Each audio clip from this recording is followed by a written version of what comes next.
okay. All right, so we talked about our handhold leaders. We were talking about having this connection on the side, this connection on top. In general, getting further up in the hand, not being out here by the fingertips, not connecting like this or like this, but more like that, being our default handhold. Follows, we talked about not being able to see your finger tattoos. And he also talked about just like holding the water bottle, not over gripping the water bottle. Not under gripping the water bottle either. So when we're dancing, that's sort of our home base. That's where we come back to. If we have this sort of a connection, that's sort of what we aim for. And then if it needs to change, right, like if we come to something like this, again, we're trying not to slip so far out here, but something that can be a little more further up in the hand. That's sort of a general concept or theory. We talked about just relaxing in general, not using any excessive tension, whether that's in the leader's thumbs or in your arms, right? If you have this be your default, instead of allowing you to relax and get some more distance, and especially right here, maybe allowing that to relax a little more. Follows, we talked about following through a little bit more. River analogy is what I was talking about. We did an exercise. We were talking, oh yeah, and not having this maybe necessarily be your default, or if you do that, maybe having it come a little more from your body, so as opposed to just a separate thing altogether, maybe your body is a little more involved, so there's a reason behind why you make the shape. So that was again a theory that maybe the feeling comes before the shape instead of the shape coming before the feeling. And I think we can apply that to the whole dance. And again, just having a lot of the energy and momentum generated from the body, I think results in a very different look. And it's not necessarily right or wrong. I think I have a preference. I tend to do more of the feel over the shape, but of course, it's just different ways to think about it.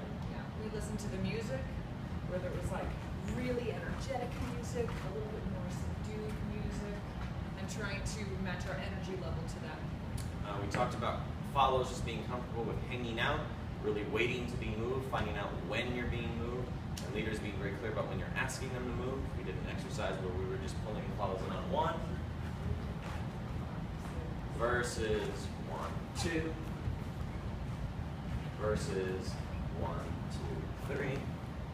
And of course that was in a swing out, but that can just apply to the entire dance. Just again, follows being comfortable, being pulled in at different times without feeling the need to rush just because you've been pulled in later. I think that was also a thing we experienced. A lot of follows, when they got held out longer, they felt the need to really, really speed up, and it changed the overall feeling. So you got to stay calm and relaxed even when you're being asked to move a little later. And leaders just being very clear about when you're asking your follows to move.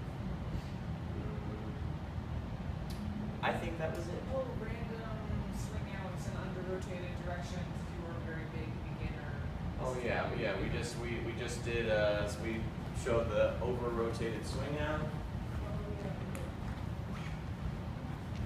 Something like that. I don't know if we tried it very much, but we definitely talked about the idea of leading the swing outs forward, sideways, backwards. So something like this, where the follow's going out forward on 5, versus something where she's kind of going out sideways, which I think is the default that a lot of you do, versus something where we're really sending her out backwards. Also, you were talking about like if you're a very beginner dancer. Oh yes. If you're a very beginner dancer, we talked a little bit about the theory of how we teach beginners or what we do with beginners.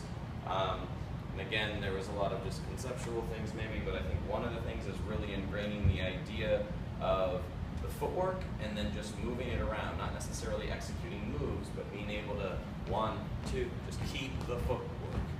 And so we gradually take it to different places. Again, we were having you dance like beginners. So again, they're very early on, it just reinforces the idea that a lot of different shapes are possible as opposed to saying, this is the shape. And then it becomes really hard to lead anything other than that shape because very early they have an idea of what is doable as opposed to the idea that anything is doable if you can just lead and follow it.